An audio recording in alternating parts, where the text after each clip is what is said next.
Assalamualaikum warahmatullahi wabarakatuh. Selamat pagi, masih bersama saya.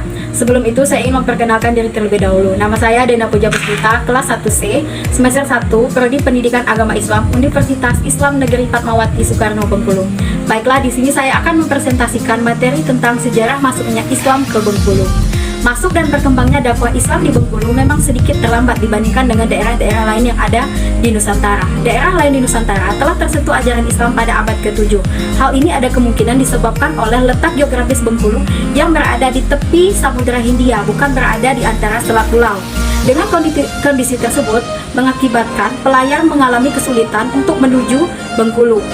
Persentuhan Bengkulu dengan Islam saat Bengkulu masih dalam bentuk sistem pemerintahan kerajaan-kerajaan yang berada di kawasan dataran tinggi ataupun berada di wilayah pesisir Provinsi Bengkulu. Berdasarkan data-data yang ada, salah satunya menurut Azra, penyebaran Islam yang berasal dari Timur Tengah dan sekitarnya menuju Kepulauan Nusantara terlebih dahulu singgah di Malaka.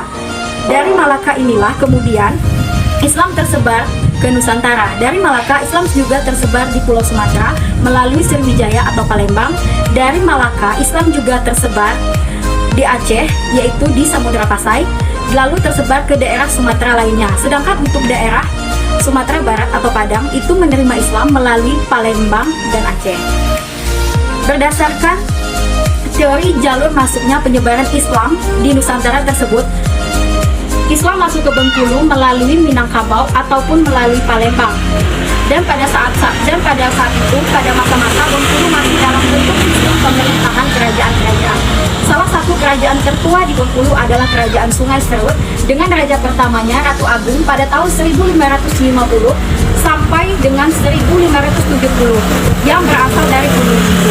Dari sumber lokal yang terhimpun dalam Gelupai diperoleh keterangan bahwa pada tahun 1417 Masehi datang seorang dai yang berasal dari Aceh yang bernama Mali Mukidim datang ke Gunung Bungkuk, kawasan Sungai Serut Awi, yang pada saat itu Mali Mukidim berhasil mengislamkan Raja Ratu Agung, penguasa Sungai Serut saat itu. Menurut sumber lain, Islam datang ke Bengkulu sekitar abad ke-16. Persentuhan Palembang dengan Islam sangat memungkinkan bahwa Palembang menjadi salah satu pintu masuknya Islam ke Bengkulu. Hal ini juga dikemukakan oleh Badrul Munir Hamidi.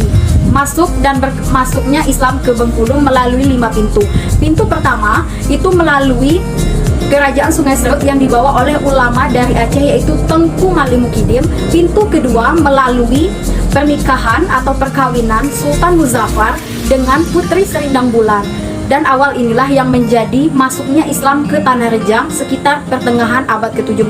Pintu ketiga itu melalui kedatangnya Maharaja Baginda Sakti dari Paguruyung menuju Sungai Lemau pada abad ke-17. Sedangkan untuk pintu keempat itu melalui dakwah yang dilakukan oleh dai-dai dari Banten sebagai bentuk kerjasama Kerajaan Banten dengan Kerajaan Selebar. Pintu kelima masuknya Islam ke Bengkulu yaitu melalui daerah Mukomuko setelah menjadi Kerajaan Mukomuko. Itulah teori tentang sejarah masuknya Islam di Bengkulu. Mungkin hanya itu yang dapat saya sampaikan. Semoga dapat bermanfaat bagi kita. Jika ada kesalahan saya mohon maaf. Saya akhiri saja. Wassalamualaikum warahmatullahi wabarakatuh. Jangan lupa di like, comment, dan subscribe di Dena Puja Puspita Channel. Oke.